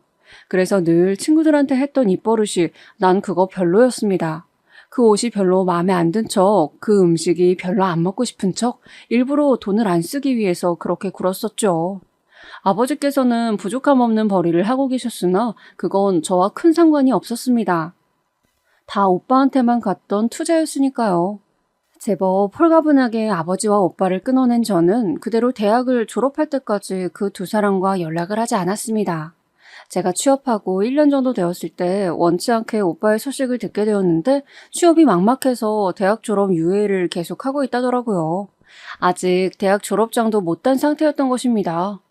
그와 달리 저는 알아주는 기업에 당당히 공채로 입사를 하여 경력을 이미 쌓고 있었죠. 이 시기에 아저씨의 큰딸이 결혼을 하게 되었어요. 결혼 상대는 재미교포인데 결혼 후에 미국에서 계속 살 거라고 하였습니다. 저한테 꼭 와달라고 얘기를 해주셔서 저도 가고 싶었는데 회사에서 너무 중요한 프로젝트가 진행되는 바람에 도저히 미국을 다녀오는 일정으로 시간을 뺄 수가 없어서 참석을 못했어요. 결혼식 참석 겸 잠깐 관광을 하고 싶었던 욕심이 있었기에 너무너무 아쉬웠는데 다녀오신 엄마가 저에게 대신 선물을 잔뜩 안겨주었습니다. 그 중에서는 차 한 대 값은 나올 명품 가방도 있었고요. 새삼 엄마가 아주 부유하게 살고 계신다는 게 체감되더군요. 이번에 결혼식 보면서 많은 생각이 들더라.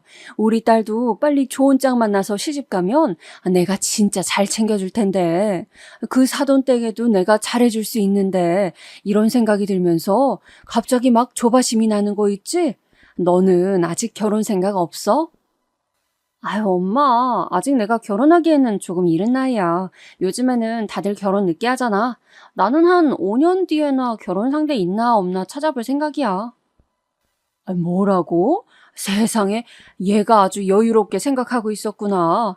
아휴, 이 엄마 마음 같아서는 당장에 네가 좋은 짝 만나서 행복한 인생의 이막을 열었으면 좋겠지만 내 마음만 이래서는 될 일도 안 되겠지. 그래, 너 좋은 대로 하려무나. 그렇게 있다 보면 좋은 사람이 생길 테지. 엄마는 제가 빨리 결혼했으면 좋겠다면서 눈을 빛내셨지만 저는 전혀 생각이 없었어요. 부모님의 이혼을 겪은 이후 아버지와 오빠랑 살면서 결혼이란 정말 쓸모없는 짓이다. 왜 멋대로 자식을 낳아놓고선 그 자식을 이렇게 힘들게 만들까라는 원망을 사실 제가 적잖이 했었기 때문에 결혼이란 제도 자체에 회의감도 살짝 가지고 있었습니다. 물론 이런 이야기까지는 엄마한테 말 안 했었고요. 저는 제 스스로가 더욱 잘나고 멋진 사람이 되어서 나중에 보란 듯이 아버지의 길을 꺾고 오빠보다 모든 면에서 월등해지고 이렇게 되는 목표를 가지고 있었기 때문에 그저 열심히 회사에서 경력을 쌓는 일상에 만족하였습니다. 그런데 사람 일이라는 게 정말 묘하게 돌아가더라고요. 지인의 소개를 통해서 어쩌다 연애를 시작하게 되었는데 이게 타이밍이 잘 맞아서 그냥 엉겁결에 사귄 거나 다름이 없었고 그만큼 가벼운 무게감의 연애였습니다. 결혼 생각은 결코 없었다는 얘기죠. 그런데 제가 회사에서 힘든 일이 있을 때마다, 그리고 아버지와 오빠 때문에 생긴 가슴속의 응어리를 털어놓고 있을 때마다 저의 곁에 있어주며 믿음직스럽게 손을 잡아주는 사람과 자연스럽게 결혼을 하고 싶어져 버렸어요. 저는 그런 마음을 절대 티를 안 냈다고 생각을 했건만, 저희 사귄 지 1주년 기념일에 데이트를 하던 도중에 상상하지도 못했던 프로포즈를 받고 말았습니다. 머리가 멍해지고 말았는데 희한한 건 저한테 결혼하자고 하는 그 목소리가 너무 근사하게 들려왔던 거예요. 이 남자랑 결혼해서 내가 꿈꿔왔던 이상적인 가정을 꾸려나가면 되지 않을까? 서로가 좋은 아빠, 엄마가 되어서 자식은 며칠 낳든 차별하지 않고 키우면서 끝까지 책임지는 가정. 그 가족 구성원에 내가 들어간다면 정말 멋질 것 같은데. 갑자기 저는 홀린 듯이 그런 생각들을 하고 말았고 그 프로포즈에 승낙을 해버렸습니다. 결혼 상대를 5년 뒤에나 찾아볼 것이라고 엄마한테 말했던 저의 말은 이루어지지 않았고 그때로부터 고작 1년이 지났을 때 결혼을 결심하게 되었으니 사람 앞날은 한치 앞을 모르는 것이고 그렇기 때문에 그 무엇도 장담할 수 없는 것이라는 생각이 들었어요. 남편은 저보다 4살이 많았고요. 그래서 저희는 궁합도 안 보는 완벽한 4살 차이라면서 즐겁게 떠들어대곤 했습니다. 연애할 때야 저희끼리만 알콩달콩 잘 지내면 그만이었지만 결혼이란 것을 진행하다 보니까 예비시댁이 진짜 엄청나게 신경 쓰이더군요. 왜냐하면 남편은 여동생만 2명 있는 집안의 장남이었거든요.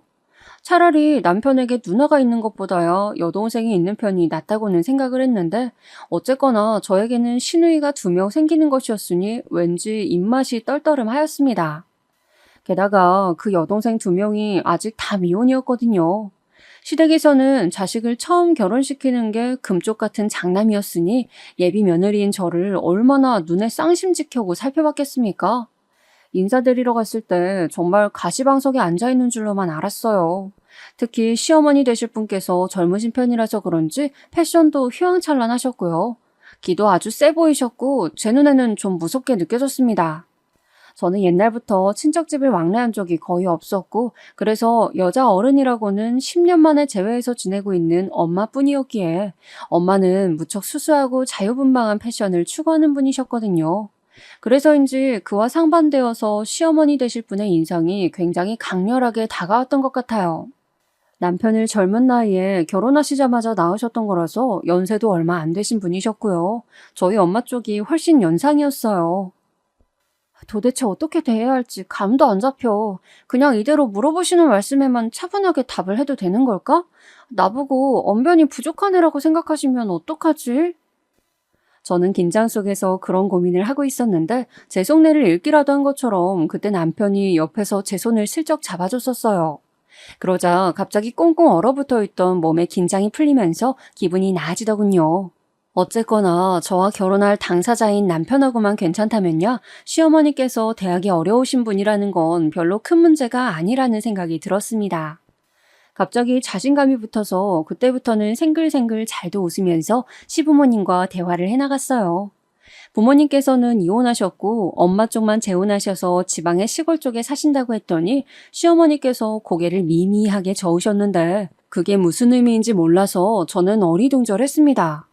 그런데 시아버지께서 시골 이야기에 좋아하시더니 먼 훗날 나이가 들면 꼭 귀농해서 사실 거라면서 그런 말씀을 길게 늘어놓으시더라고요. 그러느라 시아버지의 인생 계획 이야기만 진짜 30분 정도는 듣게 되었던 것 같습니다. 시아버지께서 신이 나셨는지 살짝 격양이 되신 채로 이런저런 이야기들을 먼저 꺼내놓으신 게 저로서는 별로 나쁘지 않았어요. 오히려 살짝 감사한 마음이었죠. 시아버지께서 하도 말씀을 길게 하신 탓에 시어머니께서는 도중에 끼어들지도 못하시고 입술만 옴짝달싹 하시다가 자리가 끝나버렸습니다. 상견례는 그냥 약소하게 밥 한 끼 같이 먹는 정도로만 하였어요. 자리에는 엄마와 아저씨가 나와주셨습니다.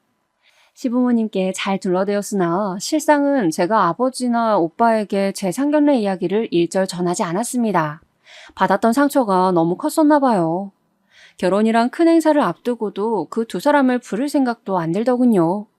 이런 저를 엄마는 이해해 주셨고 아저씨는 아무것도 묻지 않으시고 그저 내 도움이 필요하면 언제든 말하라며 제 마음을 편안하게 해주셔서 정말 감사할 따름이었습니다. 남편이 자취하던 전셋집이 1년 이상 남아있었기 때문에 신혼살림은 그곳에다가 먼저 차리기로 했어요. 그래서 결혼하면서 드릴 돈이 크게 없었고 조율할 거리도 많지 않았습니다. 결혼식도 약소하고 아담하게 진행했었고요. 이런 부분에서 전부 시댁 측하고 의견이 잘 맞는 것 같아서 저는 좋았어요. 하지만 미묘하게 삐딱선을 그리게 되는 건 그 후로 일어났습니다. 남편의 자취방, 이제는 저희 부부의 신혼집이 된 곳에 시누이 2명이 놀러 왔을 때였어요. 참고로 이때 큰 시누이는 직장인, 작은 시누이는 아직 대학생이었습니다. 그런데 대뜸 저한테 신혼집 근처에 있는 유명 카페에서 케이크를 사달라고 하더군요. 케이크를 사와서 같이 커피랑 마시면 좋겠다면서 이야기를 하길래 저도 처음에는 좋은 의견 같아서 반색하였죠. 남편이 토요일에 중요한 약속이 갑자기 잡혀서 저 혼자 집에 있을 거라고 하니까 시누이 2명이 난데없이 온다 그래서 왔던 거였거든요. 그래서 집에는 손님 맞이를 할 만한 구색이 부족하였고 시누이들이 좋은 아이디어를 낸 것 같아서 저도 동의했습니다. 여자들끼리 케이크 먹으면서 커피 한 잔씩 하면서 친목을 다지면 예쁜 그림일 것 같았거든요. 그런데 그 순간 작은 시누이가 저한테 던진 말. 그럼 언니 빨리 출발하세요. 네? 저요? 무슨 출발이요? 아, 그 카페 말이죠? 그럼 어디겠어요? 좀 있으면 사람 몰릴 시간대니까 지금 빨리 가서 진열되어 있는 케이크들 좀 싹 다 사와주세요. 오시면서 카페라떼랑 카페 모카 같은 것들 좀 알아서 맛있는 걸로 음료도 사와주시고요. 아, 네, 그럴게요. 그런데 저 혼자 가요? 왜요? 여기서 거기가 별로 멀지도 않은 한 동네인데 설마 그 나이 먹고 길 잃으실까봐 그러신 거예요? 아니요, 그럴 리가요. 네, 그럼 저는 그 카페에 가서 케이크랑 이것저것 좀 사올게요. 잠깐 쉬고들 있어요. 저는 얘가 왜 나한테 이렇게 빈정거리지? 하는 의문을 가진 채로 카페를 향해 출발하였습니다. 사실 머릿속으로는 이게 설마 가짜는 신우이 행세를 하고 싶어서 그러는 건가 하는 가장 설득력 있는 가정을 해내고 있었지만 그러지 않기를 바라는 마음에 애써 부정하고 있었죠. 충실한 심부름꾼처럼 케이크랑 커피랑 이것저것 사서 돌아왔더니 시누이 2명은 거실 소파에 축 늘어앉은 모양새로 TV를 보고 있었습니다. 예능 프로를 시끄럽게 틀어놨더라고요. 뭘 그렇게들 재미있게 보고 있어요? 사람 오는 줄도 모르고. 아, 언니 갔다 오셨어요? 그럼 이제 다과상 차리세요. 네? 아니, 사온 것들 그냥 늘어놓고 바로 먹으면 되는데요? 둘 다 부엌 식탁으로 와요. 내가 금방 접시랑 포크만 꺼낼게요. 언니, 왜 이렇게 센스가 없어요? 지금 우리 TV 보고 있잖아요. 이런 상황에서는 알아서 작은 상 꺼내다가 거기에 차려서 이쪽으로 내와야죠. 이건 언니보다도 나이 적고 사회 경험 적은 저도 알거든요. 작은 시누이가 저한테 말을 쏴붙이는데 저도 모르게 얼굴에 열이 확 오르는 게 느껴졌습니다. 얼굴이 막 뜨끈뜨끈해지더라고요. 집에서 아버지랑 오빠한테 식모 취급당하면서 살아왔던 그 시절도 떠오르면서 제가 영문 모를 상황에 서러움을 느낄 때였습니다.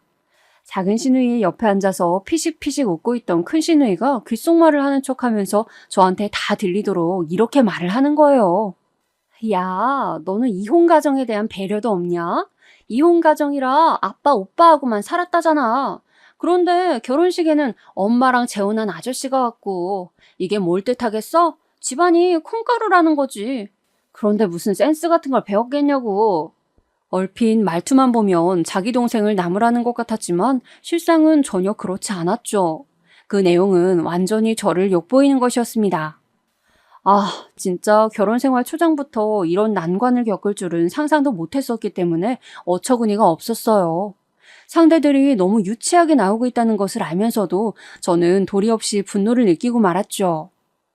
제가 뭐 잘못한 거라도 있나요? 저는 잘못은커녕 무슨 짓도 딱히 하지 않았는데 도대체 지금 왜 이러시는 거예요?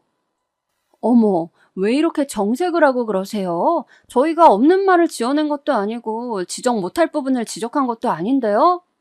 지금 이러시는 이유 제가 마음에 안 들어서라는 것 정도는 저도 눈치챌 수 있으니까요. 그러니까 어디 한번 말들을 해보세요. 괜한 트집으로 빙빙 돌리지 마시고 똑바로 하고 싶은 말들을 해보시라고요. 제가 속에서 부글부글 끓어오르는 화를 참으면서 겉으로는 싸늘하게 말을 했더니 시누이 둘이서 자기들끼리 시선을 교환하더군요. 이윽고 큰 시누이가 저한테 눈을 부라리며 이렇게 말했습니다. 저희 오빠한테 기생해서 결혼했으면 이 정도는 별거 아닌 해프닝으로 받아주셔도 되는 거 아니에요? 기생? 기생이라니 그게 무슨 소리예요? 제가 하는 것 없이 돈을 내는 것 없이 이 결혼을 했다는 건가요? 설사 그렇다 하더라도 그건 저희 부부의 일이지 두 분이 참견할 영역이 아니에요. 저희가 두 분한테 돈을 뜯어서 결혼한 것도 아니잖아요. 와, 논리 한번 재밌으시네. 저희는 오빠의 동생들이니까 그렇죠. 여기 오빠 집 저희 부모님이 전세 얻어주신 거거든요. 여기에 들어와 있는 가구, 가전들 거의 다 원래 있던 거잖아요. 그거 전부 다 저희 부모님이 해주신 거예요. 언니는 결혼해서 달랑 몸만 들어와 살고 계신 주제에 보니까 이번에 차를 뽑으신다고 했다더라고요. 그리고 명품백, 신상 명품백은 왜 2개나 가지고 계세요? 왜 분수에 안 맞게 설치시냐고요? 저희 오빠 등골 빼먹고 저희 집안에 기생하려는 꼼수 아닌가요? 이러니까 저희로서는 솔직히 좋게 안 보여요. 큰 시누이의 말에 저는 되려 놨었던 화가 좀 수그러들었고 그러면서 웃음이 나왔습니다. 지난 세월 차별과 냉대와 방치를 당하며 겪었던 저의 경험치가 이럴 때 빛을 발하더라고요. 겨우 이 정도로는 제가 전혀 상처를 받을 수가 없었어요. 제가 막 실실 웃고 있으니까 시누이들이 화가 나서는 자리에서 벌떡 일어나서 저에게 한마디씩 던졌습니다. 제 휴대폰에 메시지가 날아든 건 바로 그때였어요. 우리 이제 앞에 도착했다. 엄마가 보내신 거였는데 그걸 보고 나서 깜짝 놀랐죠. 주말에 한번 방문하신다고 했던 걸 제가 그만 깜빡 잊고 있었던 거예요.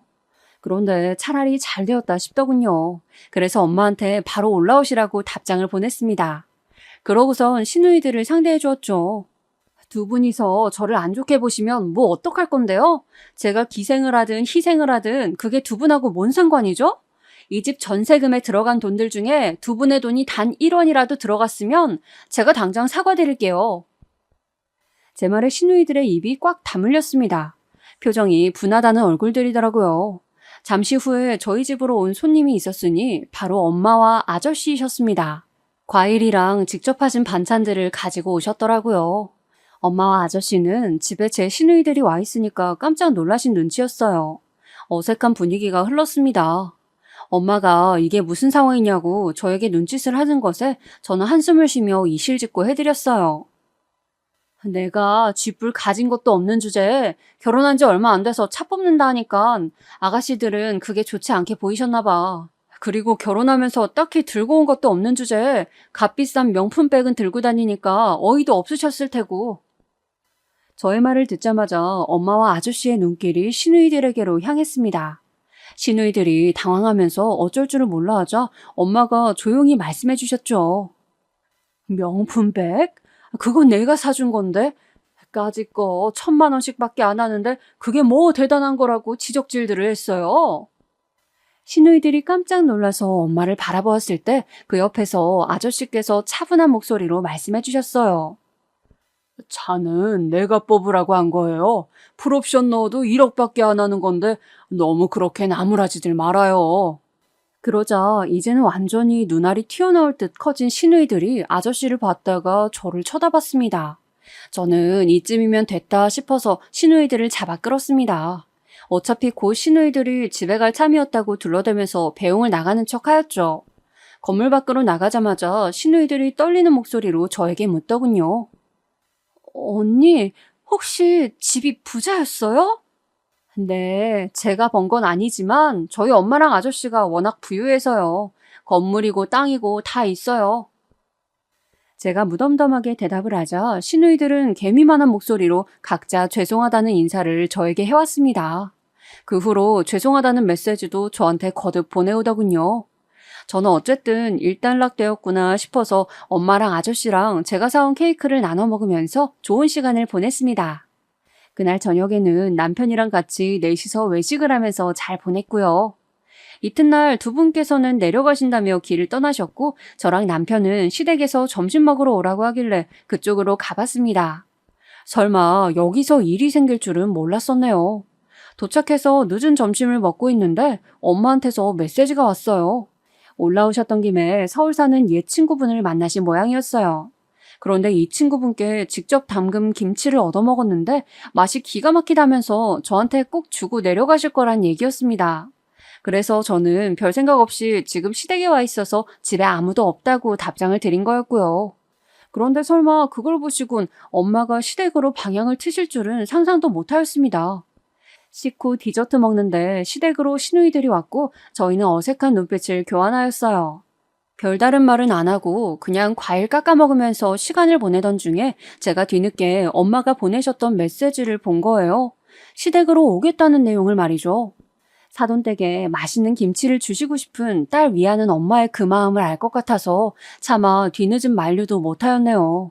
시간상 거의 다 도착하실 때였습니다. 저기 어머님, 저희 엄마가 맛있는 김치를 꼭 갖다 주고 싶으신가 봐요. 지금 올라와 계시는데 사돈댁에 꼭 김치를 전달하고 나서 내려가고 싶다고 하셔서 너무 갑작스럽죠? 죄송해요. 그래? 그러시라고 해야지. 집에 김치도 많이 없는데 잘 되었네. 시어머니께서 호탕하게 말씀하시길래 제가 안도의 한숨을 내쉴 때였습니다. 죄송할 게 뭐 있니? 시골 사람들은 원래 그렇게 다 촌스러운 거야. 격이 없고 매너도 없고 다들 그렇지 뭐. 시어머니의 말씀에 어폐가 있는 것 같아서 기분이 이상하더라고요. 시아버지랑 남편은 마침 지하주차장에 차 고친다고 내려가 있었는데 딱 그 찰나에 엄마가 시댁에 오셨습니다. 아저씨는 차에서 기다리고 계신다고 하였어요. 엄마는 정말로 김치만 딱 가져다 주시고 갈 요량이었던 거예요.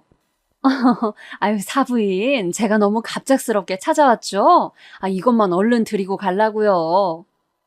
엄마가 그렇게 말씀하시면서 직접 부엌으로 김치통을 들고 가셨어요. 전날에 엄마를 뵌 적이 있었던 시누이들은 표정 관리를 하면서 괜히 딴 곳들만 쳐다보더군요. 그런데 그때 엄마에게 부엌의 방향을 안내하면서 뒤따르시던 시어머니께서 이런 행동을 하시는 게 아니겠어요? 아유, 그런데 이건 무슨, 혹시 소똥 냄새인가? 어디서 이렇게 시골 냄새가 나는 것 같으지? 갑자기 손으로 코를 틀어막으시면서 과장된 목소리를 내시는 겁니다. 제가 너무 놀라서 순간적으로 말문이 막혀버렸고 부엌에 식탁 위에 김치통을 내려놓으신 엄마도 어리둥절해서는 시어머니 쪽을 쳐다봤어요. 일부러 엄마를 시골 사람이라고 낮잡아보며 망신을 주는 발언을 하셨던 시어머니. 그 생각이 짧은 행동이 이어지는 것을 막은 것은 바로 시누이들이었습니다. 엄마, 저분은 우리가 건들 수 있는 그런 레벨이 아니야.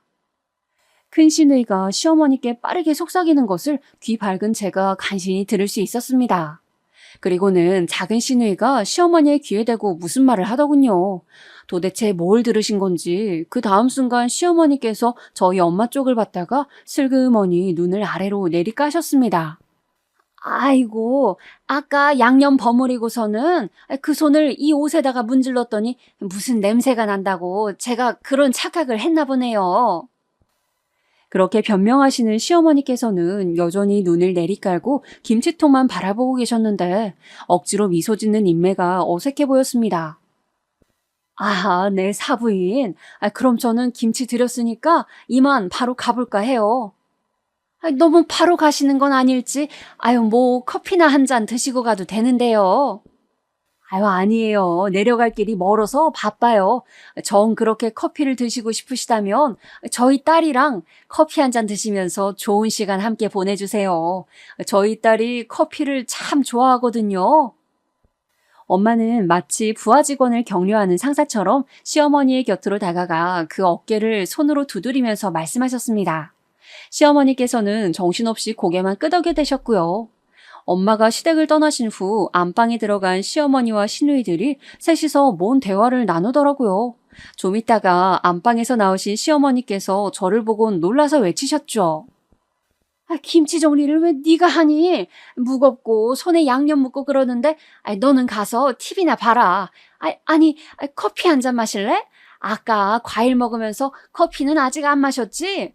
가만히 있어봐. 내가 최고급 콜롬비아 무슨 커피를 사뒀었는데. 사람 태도가 이렇게 손바닥 뒤집듯 바뀌어도 되는 건가요? 저는 당황스러워서 시누이들 쪽을 쳐다봤는데 둘 다 저를 향해 온순한 미소들을 지어주더군요. 그날 시댁을 나서면서도 시어머니의 극진한 배웅을 받았습니다. 그렇게 황송한 대접은 처음이었네요. 그 이전까지는 저를 잘만 부려먹으셨으면서 말이죠. 제가 집에 가면서 남편한테 이런저런 얘기를 다 했더니 남편이 웃겨 죽으려고 했습니다. 저는 남편이랑 대화가 잘 통하고 이 사람의 착한 성품이 마음에 들어서 결혼했던 것인데 역시 제가 느꼈던 대로 남편은 그런 사람이었고 함부로 말을 옮기지 않았어요. 그래서 오죽하면 시댁 식구들한테도 저희 엄마한테 돈이 많다는 소리를 하지 않았던 것이죠.